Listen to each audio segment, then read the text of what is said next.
안녕하세요. 김성길 목사와 함께하는 예수님 이야기 제4단원의 126회가 되겠습니다. 살인하지 말라는 말씀 계속 우리가 살펴보고 있는데요. 시간에는 좋은 언어의 훈련에 대해서 말씀을 나누겠습니다. 자, 마태복음 5장 21절로 26절 본문 말씀을 한 번 더 살펴봅니다. 다 같이 읽겠습니다. 옛사람에게 말한 바 살인하지 말라. 누구든지 살인하면 심판을 받게 되리라 했다는 것을 너희가 들었으나 나는 너희에게 이르노니 형제에게 노하는 자마다 심판을 받게 되고 형제를 대하여 라가라는 자는 공회에 잡히게 되고 미련한 놈이라 하는 자는 지옥불에 들어가게 되리라. 그러므로 예물을 제단에 드리려다가 거기서 내 형제에게 원망 들을 만한 일이 있는 것이 생각나거든 예물을 제단 앞에 두고 먼저 가서 형제와 화목하고 그 후에 와서 예물을 드리라. 너를 고발하는 자와 함께 길에 있을 때에 급히 사와라. 그 고발하는 자가 너를 재판관에게 내어주고 재판관이 옥리에게 내어주어 옥에 가둘까 염려하라. 진실로 내게 이르노니 네가 한 푼이라도 남김이 없이 다 갚기 전에는 결코 거기서 나오지 못하리라. 아멘. 지난 시간에는 언어 폭력이 얼마나 위험한 것인지를 우리가 살펴봤습니다. 라카, 미련한 놈, 바보 같은 놈. 예수님은 이 말들이 얼마나 잘못된 말인지, 이게 얼마나 죄악된 것인지를 형벌해서 말씀했어요. 라카라고 하는 자는 공회에 잡혀가게 되고 미련한 놈 그러는 자는 지옥불에 들어가리라. 우리가 계시록 21장 8절을 보면은 지옥불에 들어가는 사람들의 죄목이 나와 있어요. 두려워하는 자, 믿지 아니하는 자, 흉악한 자, 살인자, 음행하는 자, 또 점술가, 우상숭배자, 거짓말하는 자들. 근데 거기에 뭐 욕하는 자들 이런 말은 없는데 살인하는 자가 지옥불에 들어간다는 거죠.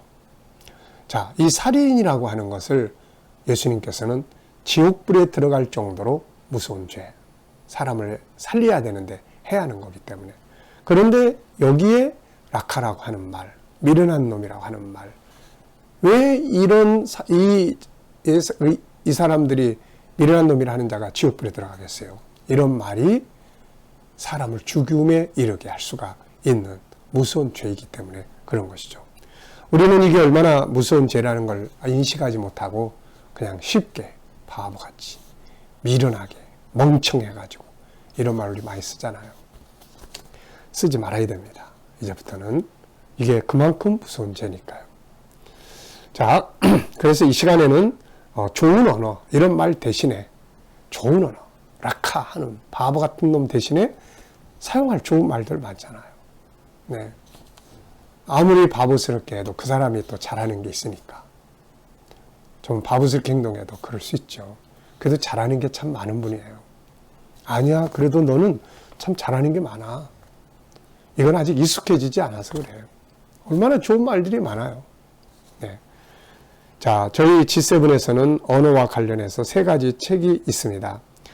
G7의 10권에서는 언어의 힘과 중요성, G7 11권에서는 언어의 기술, 12권에서는 질문의 기술입니다. 이 책들은 성경을 바탕으로 썼지만 그러나 일반 사회에서 언어에 관한 책들을 제가 많이 읽어보고 중요한 것들을 거기서 또 인용해서 함께 만들어 놨습니다. 그래서 제가 천국운동을 하면서 천국의 운동을 하면서 가장 궁금했던 것 중에 하나가 천국에서는 무슨 말을 사용할까라고 하는 것이었어요. 그 천국인들의 문화 중에 언어의 문화가 중요한데 천국에서는 무슨 말들을 사용할까? 천국에서 무슨 말을 사용할 것 같습니까? 그래서 제가 내 나름대로 생각을 해본 것이 뭐냐면 천국에 가면은 감사하다는 말 제일 많이 할 것 같다. 감사하다는 말. 그리고 고맙다는 말. 수고 많이 했다는 말. 애썼다는 말. 칭찬과 격려. 그리고 존귀함에 대한 말들. 이런 말들을 많이 사용하지 않을까 싶습니다.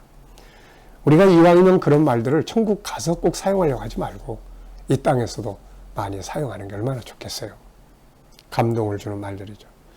자, 혹시 더 언어에 대해서 참고하기를 바라시는 분들은 이 책들을 참고해 보시면 되겠습니다. 자, 먼저 우리가 그러면 좋은 말이라고 할 때 어떤 말들이 있을까?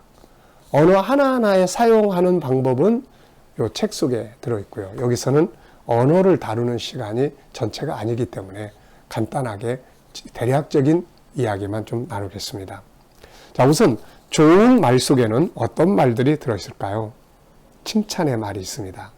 장점을 찾아서 칭찬하고 좋은 점을 찾아서 고마워하고 존귀한 점, 잘하는 점, 수고하고 애쓰는 점, 축하할 부분들을 찾아서 칭찬해 주는 말들이에요. 그래서 제가 이제 상담하거나 또 멘토할 때는 자, 오늘 잘한 것 3가지만 이야기해 봐요.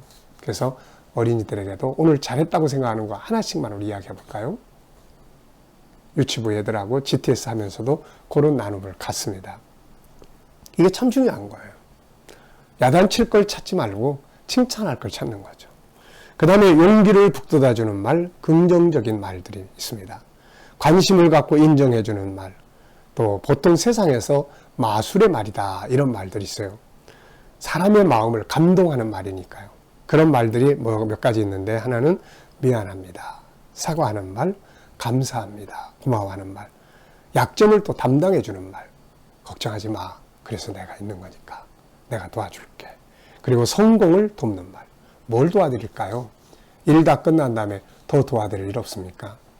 제가 아이들하고 상담을 하게 되면은 제일 먼저 아이가 들어오면은 사무실에 들어오면은 아이한테 제가 묻는 게 있어요. 그게 뭐냐면은 뭘 도와줄까? 뭘 도와줄까?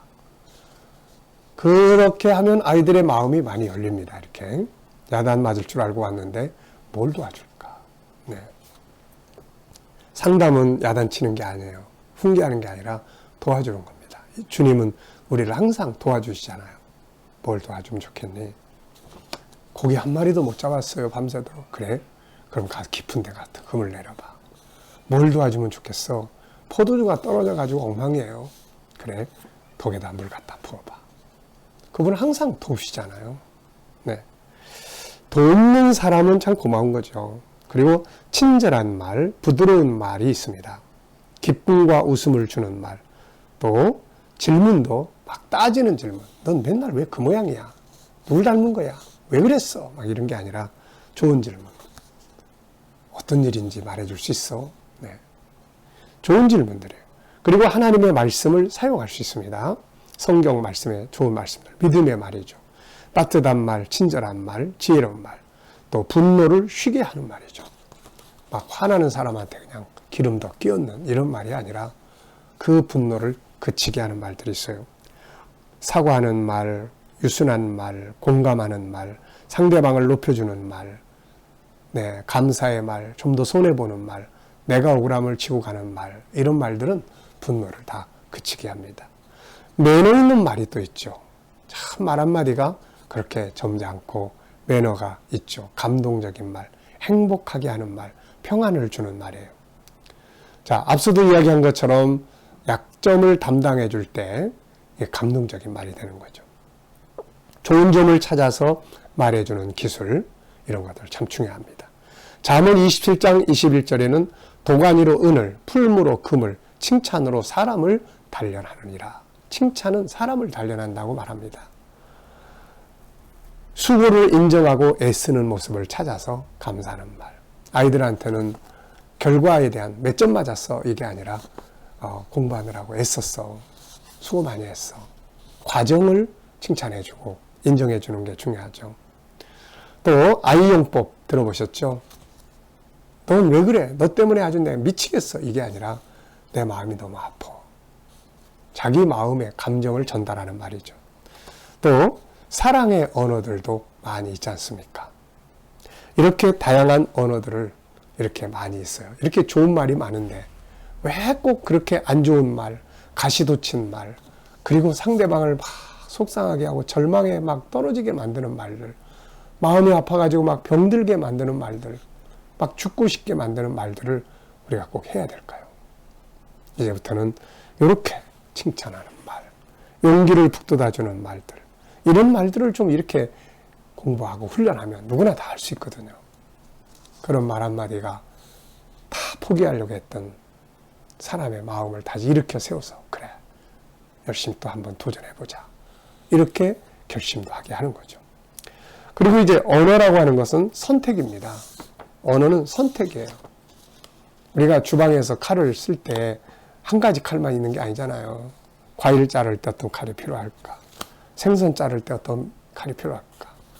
뭐 고기 갖다가 이렇게 토막 내거나 할 때, 뼈를 자를 때 어떤 칼이 필요할까? 사시미를 뜰 때는 어떤 칼이 필요하지? 종류가 많아요. 언어도 많습니다. 같은 하나의 뜻도 내용이 얼마나 많은지 몰라요. 그래서 우리가 이왕이면 좋은 은혜를 선택할 수 있는, 제가 이렇게 언어의 힘을 다루면서 그 책에다가 언어의 선택에 대한 이야기를 좀 해놨는데요. 예, 비교를 해보면 믿음의 말과 불신의 말이 있고, 구원의 말과 멸망의 말이 있고, 감사의 말과 원망의 말이 있고, 살리는 말과 죽이는 말이 있고, 치료하는 말과 병들게 하는 말이 있습니다. 재능을 개발하는 말과 바보로 만드는 말이 있고, 흉하게 하는 말과 또 망하게 하는 말이 있고, 축복하는 말과 저주하는 말이 있고, 칭찬하는 말과 비판하는 말이 있고, 정직한 말과 거짓된 말이 있고, 선한 말과 악한 말이 있고, 분노를 가라앉게 하는 말과 분노하게 하는 말이 있고, 행복하게 하는 말과 불행하게 하는 말이 있고, 상대를 기쁘게 하는 말과 슬프게 하는 말이 있고, 또 더러운 말이 있고, 깨끗하고 아름다운 말들이 있고, 그런 것이죠. 이왕이면 이렇게 고를 수 있는 것이니까, 같은 사건을 앞에 놓고도 상대방이 실수를 했을 때도, 네, 실수했어요. 여러분들 어떤 말을 하시겠어요? 바보같이 그것도 못하고 이렇게 하시겠습니까? 아니면은 아유 괜찮아, 누구나 다 실수해, 걱정하지 마, 내가 도와줄게, 나도 실수 얼마나 많이 하는데, 이런 말이 있는 거예요. 자, 어떤 말이 살리는 말이고 어떤 말이 용기를 갖고 고마워할 수 있는 말이겠습니까? 여러분, 좋은 말 같아요. 사람을 치료하고 살리고 행복하게 하기 때문이죠. 중요한 것은 언어는 선택이라는 겁니다.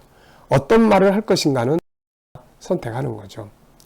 운전대를 어느 쪽으로 돌릴 것인가, 그거는 내가 선택하는 겁니다.